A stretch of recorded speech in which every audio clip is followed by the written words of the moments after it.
Welcome to CapitolView, the weekly program on state politics and government and how it might just affect you. Joining me this week on CapitolView is Jerry Nowicki, State House Bureau Chief for Capital News, Illinois. Welcome, Jerry. Thanks for having me. And also Hannah Meisel, longtime State House reporter extraordinaire. Welcome, Hannah. Glad to be here. Great. Hey, this week, as of last week, as has been the case for some time, we're all wondering about House Speaker Mike Madigan.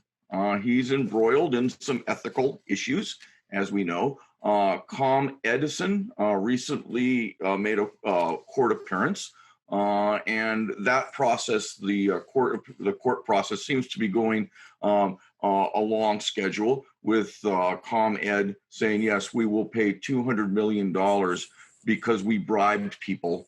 And that was the wrong thing to do. And nobody's going to go to jail from our company, but we're really sorry. And so here's a $200 million fine. In government filings, House Speaker Madigan has been named as the person who was on the other end of the bribery scheme. It takes two to bribe as it takes two to tango. House Speaker Madigan in recent days has been calling folks in the House saying, where do I stand? And he apparently thinks that he stands fairly well. Should he be confident? Is this all just another road bump, or is Mike Madigan in serious trouble at this point? What do we think?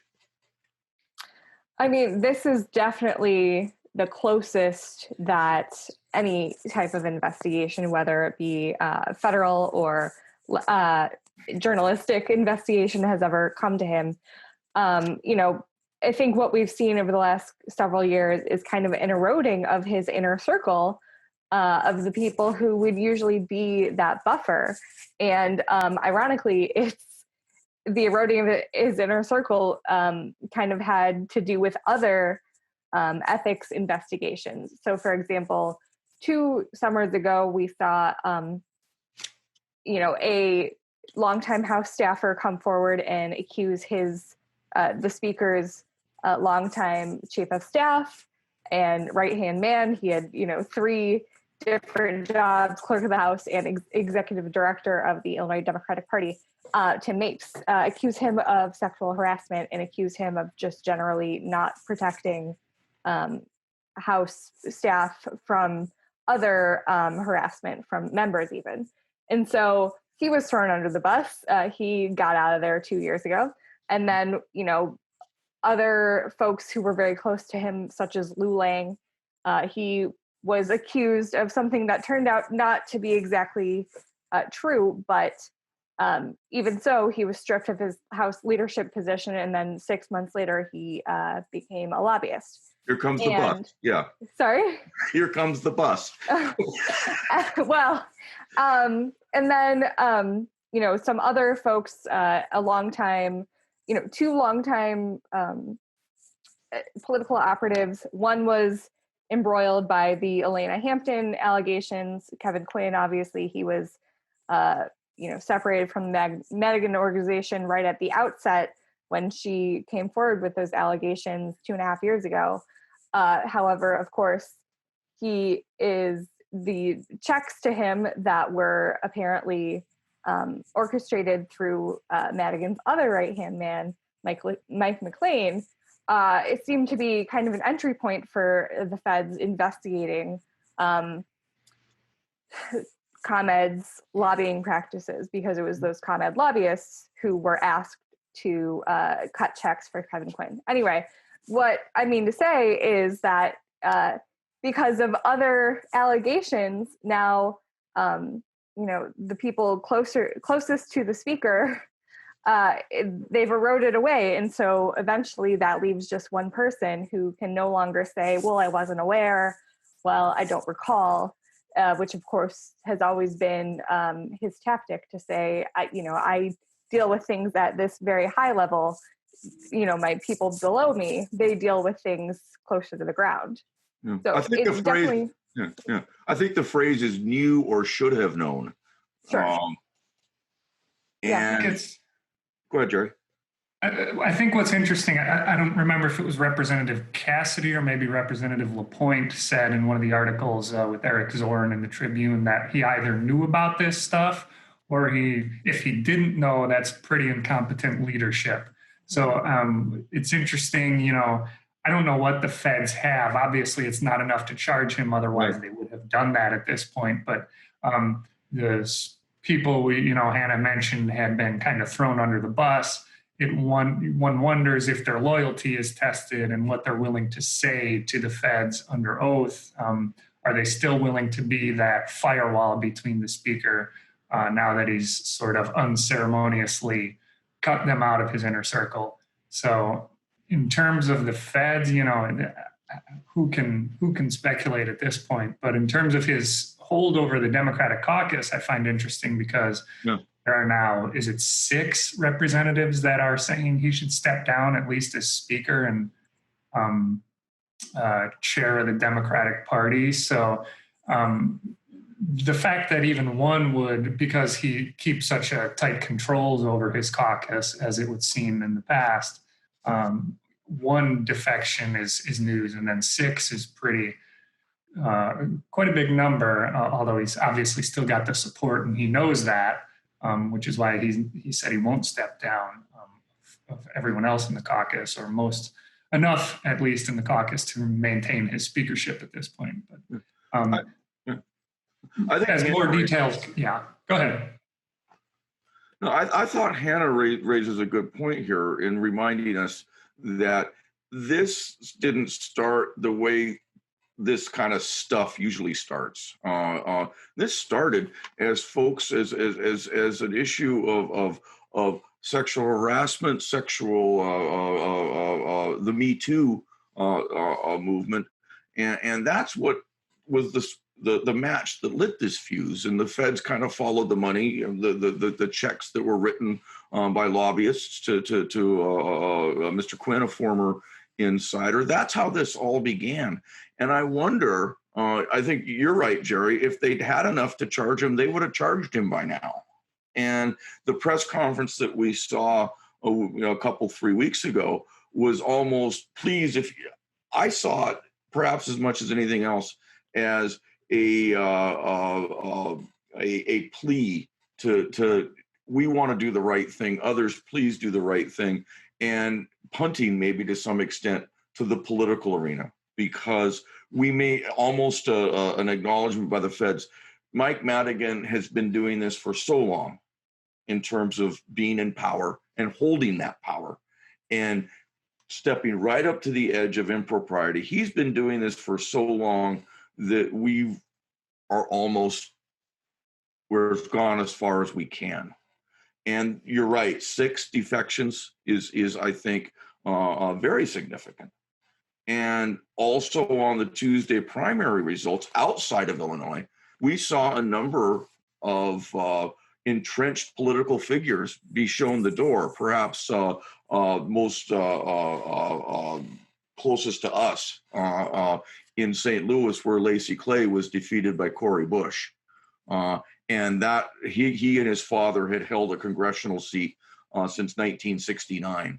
And he was painted as part of an establishment that wasn't really working for the public good as well as it could have, i.e. you're part of the issue. If you could have solved this issue, you would have solved it already. We're talking about different, I think, issues here. Well, I mean, you have a good point.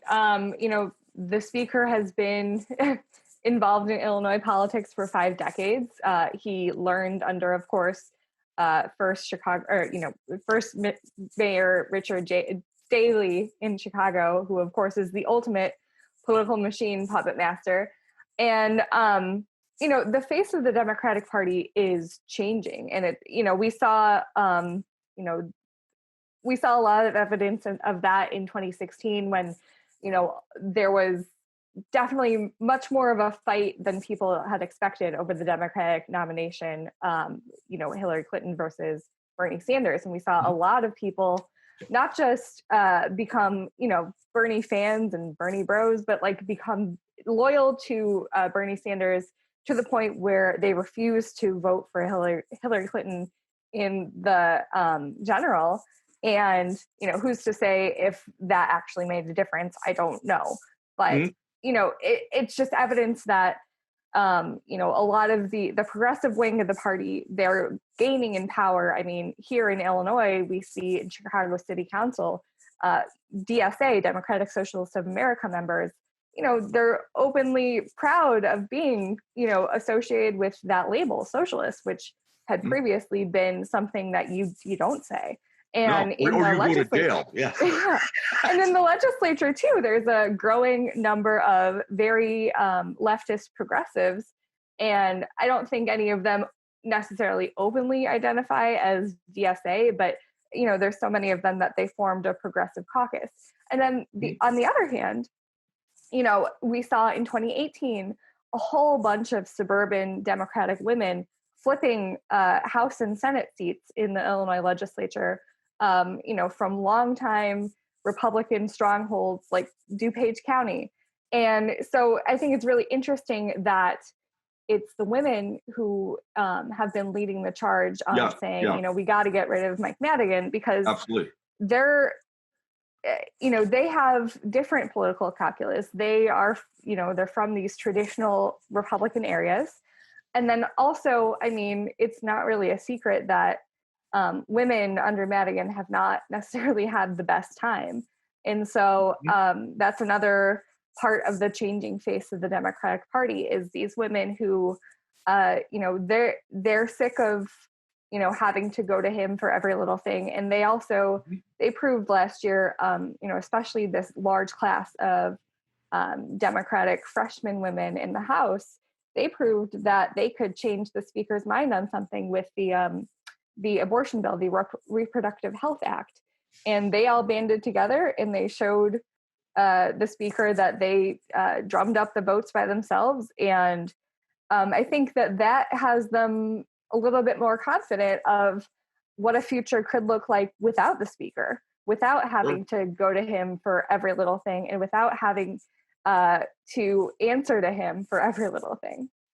Yeah, I mean, I think those are excellent points, and I wonder at this point, we are living in it, and this has been brought forth by folks that have been ignored for too long, I think, in the past. Do you take money from Madigan now if you're running? I mean, how much of a stain is that? My sense of it, rightly or wrongly, is that you take money from Madigan now, and that's can be at substantial risk to yourself, because you can then be painted as you are part of the establishment and the way of the old politics that got us where we are. What do you think, Jerry? If you're running for re-election, do you take Michael Madigan money? Well, so the thing about that is, because he's party chairman for the state of Illinois, if you take money from the Democratic Party of Illinois, ostensibly the Republicans can put out mailers saying you've taken money from Mike Madigan. Yep. Even some of those who, Representative Tara Costa Howard has taken money from Democratic Party of Illinois, or at least had mailers put out by the Democratic Party of Illinois. So I'm sure the Republicans will say, oh yeah, she talks a big game, but she's still taking the money. So I don't know how big a deal it will be. The Republicans still have Donald Trump on the ticket, who has proven very unpopular in Illinois. And there's still going to be a lot of Democrats who say, I will never vote Republican again as long as Trump is the standard bearer of that party. But there's going to be a lot of people who say, I'm not going to vote Democrat in Illinois as long as Madigan's the standard bearer of that party. Yeah. I don't know how effective that'll be, or what effect that'll have on that. I mean, there's a differentiation between the Democratic Party and the speaker's personal committees, friends of Michael Madigan, and that. And he got how much? We talked about this last week. Almost $1 million from organized labor in two big contributions in recent days. So they're almost doubling down, on Michael Madigan in terms of financially supporting him. But it would seem, almost clear that he's on thinner ice than he's ever been. And it would seem like there's a greater risk maybe in taking his money or money that can be linked to him than there might have been before. Well, right. But I also think, I mean, he controls 4 campaign committees. And so the easy thing he's not stupid, clearly. Sure. So he knows that he is now, I mean, he's of course been a political liability in the past, but, even more so now. And so he can effectively, I don't want to say launder because that implies that there's something illegal, but with, you can say it. But with the 4 campaign committees that he controls, he can easily take money from his personal Friends of Michael J. Madigan fund and put it to the Democratic Party of Illinois fund. And then from there, put it in Tara Coster Howard's campaign committee if she wants it. Of course, she's a special case, but I think Jerry's right. I think that there are very few seats that are truly competitive in the general election this year. And because Trump is still president, he's still, it's looking like it's going to be another kind of blue wave year. And so I don't think that people are terribly worried about that now. However, in 2022, when it comes time for there to be another round of Democratic primaries, they might, there's definitely going to be messaging around that. But who knows? Maybe Mike Madigan won't be the speaker in 2022. We have no idea. Fair enough. Well, let's move on for a second here to Governor J.B. Pritzker. Boy, he has sure laid down his marker, hasn't he, in terms of this is right and this is wrong. And he's calling for ethics legislation. I think that there are a lot of Democrats that are calling for. There was a movement in the General Assembly early this year before COVID shut everything down to we are going to fix stuff. We're going to pass laws and we're going to get an ethics committee that really works in the legislature. That's kind of fallen by the wayside. And we have a governor here who has said on multiple occasions, it's wrong for lawmakers to go from the state house one day and become lobbyists the next. But he didn't say boo when Art Turner did it. He didn't say anything when Lou Lang did it.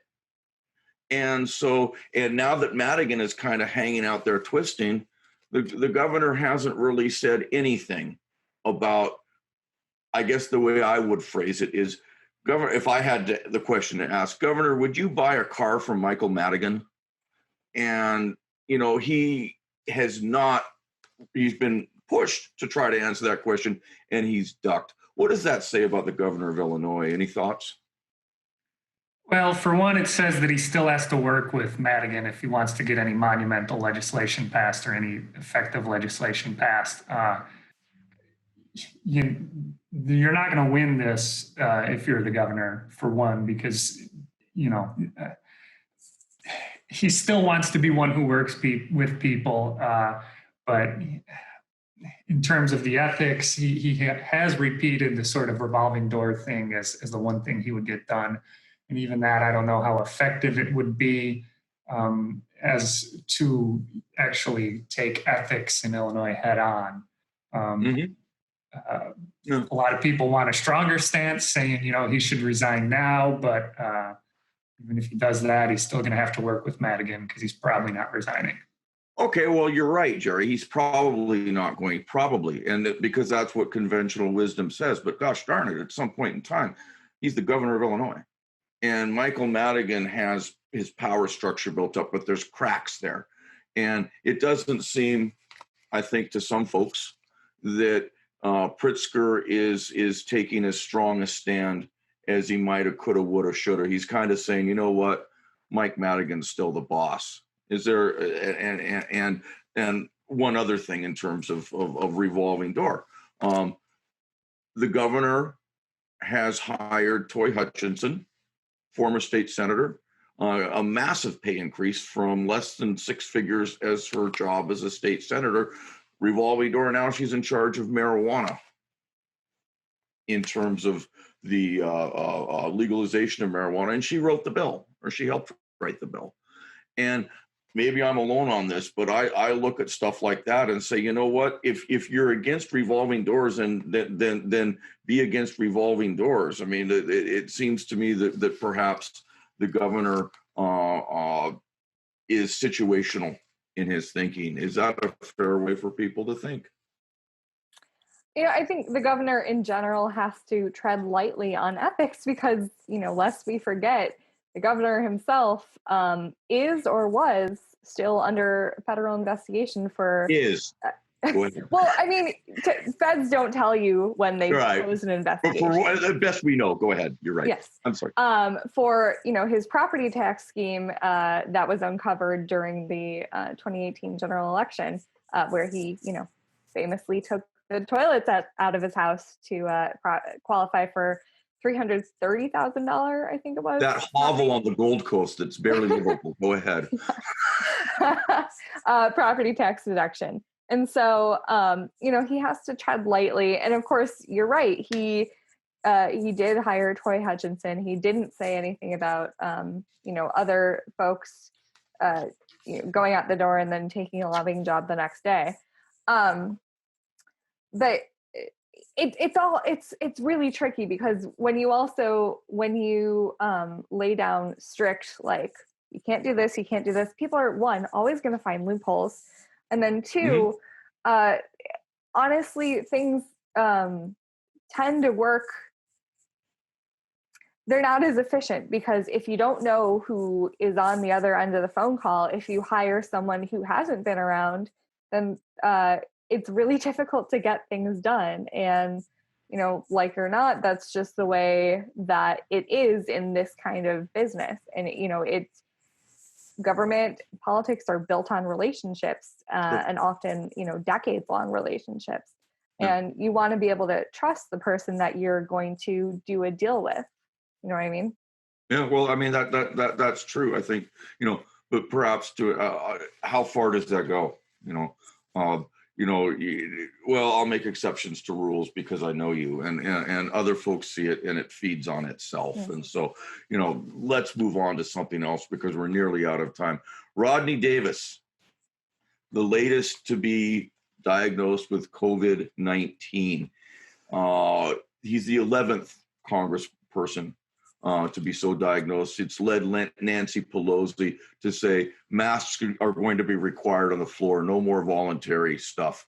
How long is it going to take for this to spread? I mean, I think that the General Assembly did do that when they came for their truncated session this past spring. But we see all kinds of governmental meetings where folks aren't wearing masks as they do the business of the public. How long is it going to take? Will it ever happen where, the governor actually, or any other politician, I don't mean to pick on J.B. Pritzker, you can talk through a mask. Why isn't that being done? What signal does it send when we see elected officials not wearing masks and while other folks are my bar restaurant is being shut down, I'm suffered because of the mask? I mean, is this going to change at any point? I think if you're going to wear a mask, you're going to wear a mask. If you're not going to wear a mask, you're not going to wear a mask. I don't think we're changing any minds at this point. Right, I think you're right, Jerry.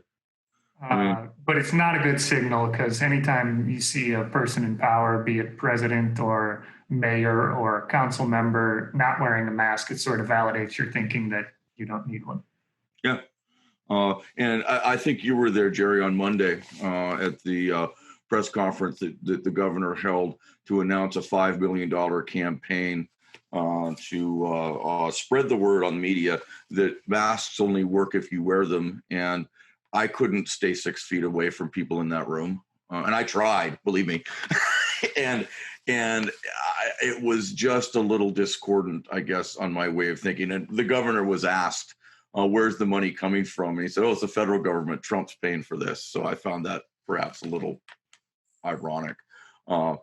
So there have been 12, 13 counties now where the measuring sticks are such that additional restrictions are going to have to be required.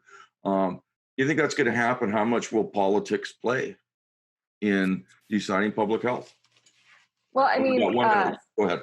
About a month ago, I believe it was, the governor put in place these new, he split the state from the existing 4 regions to 11 and kind of changed how the metrics for, you'd have to go backwards and adopt more restrictions. And, I watch the numbers very, very closely. I do new charts every day. And, for regions 3 or 4 and 5, which is Metro East and Southern Illinois, they have towed the line, but they have not gotten there. And I don't know what it would take for them to get there, but it's going to be extremely difficult and painful if IDPH has to actually go in and shut down that region. Yeah, and along the same lines, to study in the legal aspect, court cases now have been transferred out of Clay County to Sangamon County, and the governor has all but said the judges in Clay County are nuts. We can't listen to them, and so maybe we'll get a better shake here in Sangamon County in terms of mask requirements and other public health issues related to the virus. We are at this point out of time, and so thanks everybody for being here, and we'll see you again next week on Capitol View.